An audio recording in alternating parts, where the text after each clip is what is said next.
Hey y'all, it's Laura. Welcome back to another Coco Vanilla Studio video. This time we are using the Great Escape collection for these great photos from a camping trip that the kids took a while ago now, and we're going to keep the background on this one fairly simple. Just using some paper strips. So I'm going to start out with a vertical strip and a horizontal strip and kind of crisscross them at the side here at the bottom left corner.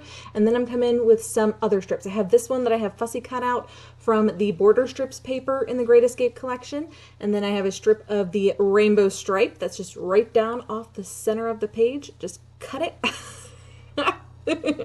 So that I could use it for some strips here. And then I have this green one as well. And at first I was thinking to build just from this corner section here, but over time I decided to go ahead and add a third section of photos up here at the top. And so I have two sets of photos in the smaller size, so this is a 2x3 inch set of photos that I printed with my Epson PictureMate, and I have a set at the left and a set at the bottom, and then I decided for my title and for my main photos to just have them on a bit of a shelf here in the middle. And I'm playing around with placement, seeing where I want things to go, but I wanted to keep this background fairly simple because I have so many photos going on. I wanted to make sure I'm not overdoing it with way too much stuff in the background that's going to distract from those photos. So the focus of this layout is really going to be keeping it fairly minimal and then really digging into the detail work so that my details on here kind of make up for the fact that the background is so simple.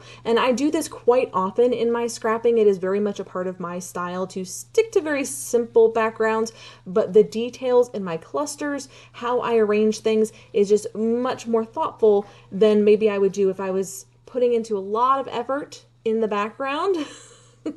Then had a very busy background, then I try to keep my embellishing simple. But what if I have just a white cardstock background and a lot of photos especially, I do try to keep everything else simple.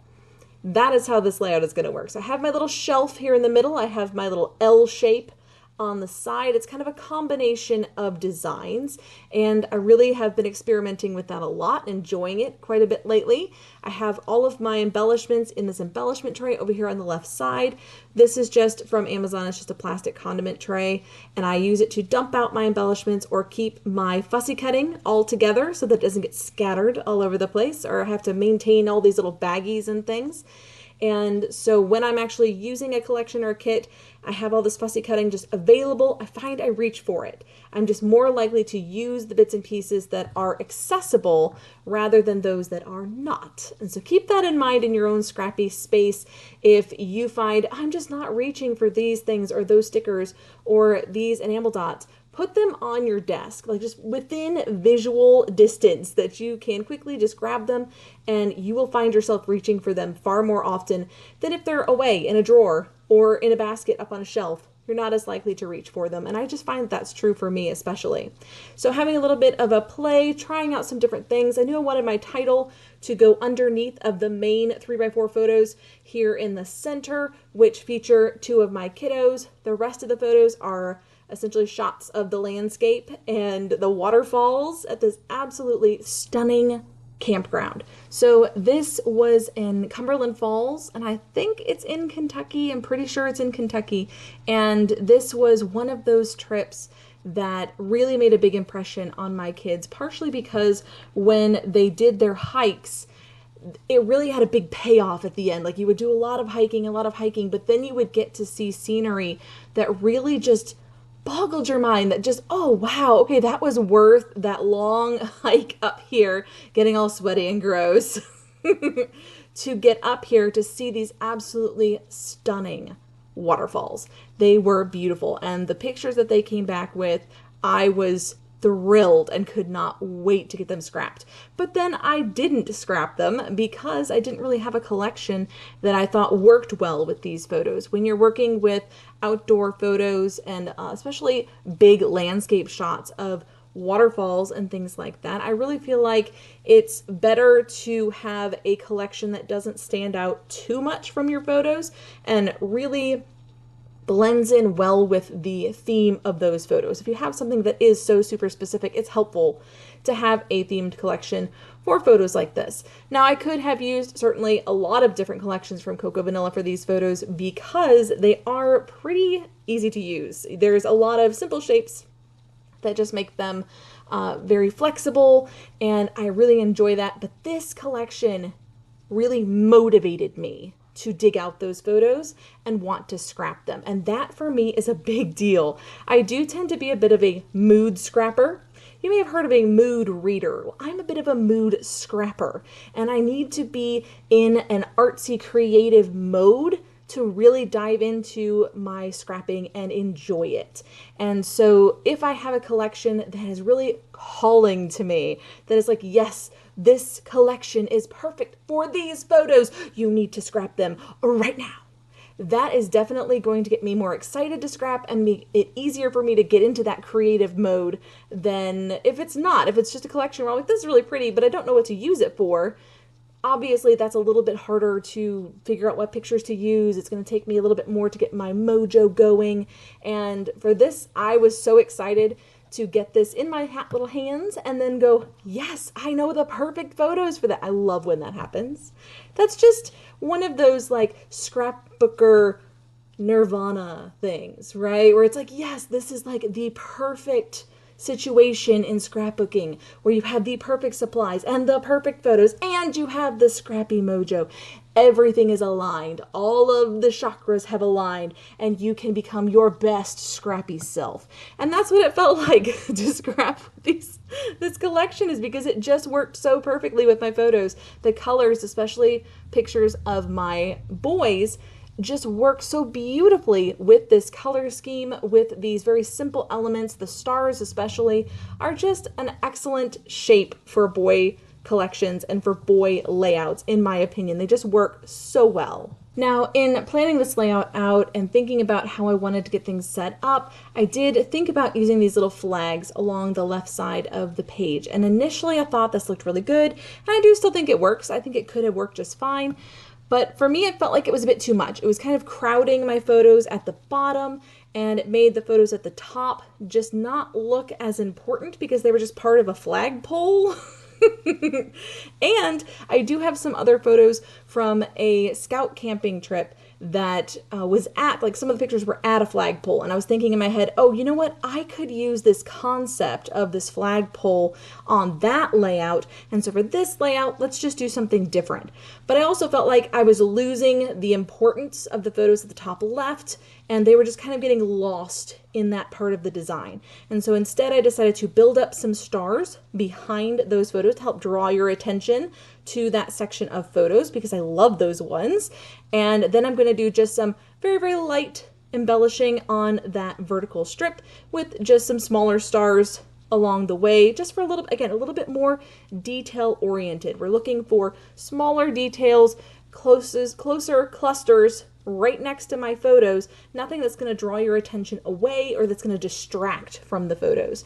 So you'll notice a lot of the bright color pops, like my title, right on top of the photo.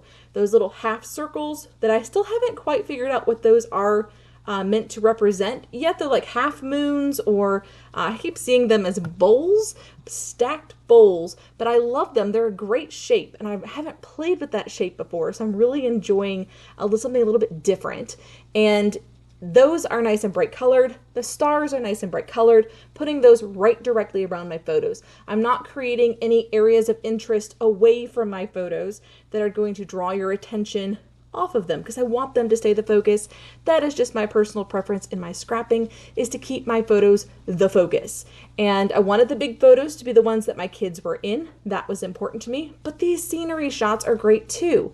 I just find it really difficult to enjoy scrapping only scenery shots with no people in them. And so if I wanted to get these on a page, I knew what I needed to do was go ahead and add them on to a page that already had photos with people in it. Now, if I'd had a few more scenery shots, I probably would have added another little cluster of photos just below the top left one. So it had two on the vertical and then this longer one on the bottom, and that would have worked too. But it would have been pretty heavy. It would have been a very heavy layout. However, I would have done it. If I had the photos, I would have done it, but these were the ones that I had, and so I wanted to work with what I had, and I really love how this layout came out. It's just so fun. It's kind of funky and asymmetrical, and I really, really enjoyed making it. So this is what I decided to do. I love this little signpost here at the bottom. I thought that was a good way to add some detail without drawing too much attention to itself. Again, it's very simple. It blends in with the background a little bit. But if you're looking for the details, you will find them. They are there. And one of the ways we're going to bring in those details are with some tiny stars. So when I do my fussy cutting, I not only cut out the bigger shapes, but also the smaller ones, the teeny tiny florals and the little bitty hearts and stars. I absolutely fussy cut those out too, because I use them for what I call scattering, which is just the details at the very end of the layout that really give it that pop, that kind of finishing touch for the layout that just makes it feel a little extra special. And to me, it makes it feel finished. And so I've also, down in this little bowl here, I have some punched stars that are from the scraps. So anything that I fussy cut out, if there was still color in the background, I went ahead and punched out some teeny, teeny, tiny little stars using a little hand punch for some more details. I am going to be doing a star explosion layout at some point with this collection. I can already see that happening. So yes, we're going to dive into the stars a little bit here. We'll dive into them a little bit more heavily in the next layout. And then I think in probably next month's design team collection, we will do more stars. Just keep adding stars until we reach star explosion levels. That is a wonderful experience when everything just really comes together all at once, and it's easy. I love when it's easy to scrap. It's far better than when you're just sitting there trying to come up with ideas and nothing is really working, nothing is coming together for you. That is so frustrating. And so when I have these like breakthrough moments in my creative time, in my creative space, that is such a satisfying feeling. And so I really try to go with it. I try to follow my gut as much as possible when I'm scrapbooking. If I feel like there's a certain way that the layout is going that, you know, oh, I like this a little bit better, I'm just going to go with it. So you'll often see me switch things up and say, that could have worked in the voiceover, but I chose something else in the moment because I'm just following my gut. And I'm going to encourage you to do that as well. Play around, audition things in different places, see where you like them, and then if it works, awesome. And if it doesn't, just keep moving things around. Just keep trying new things.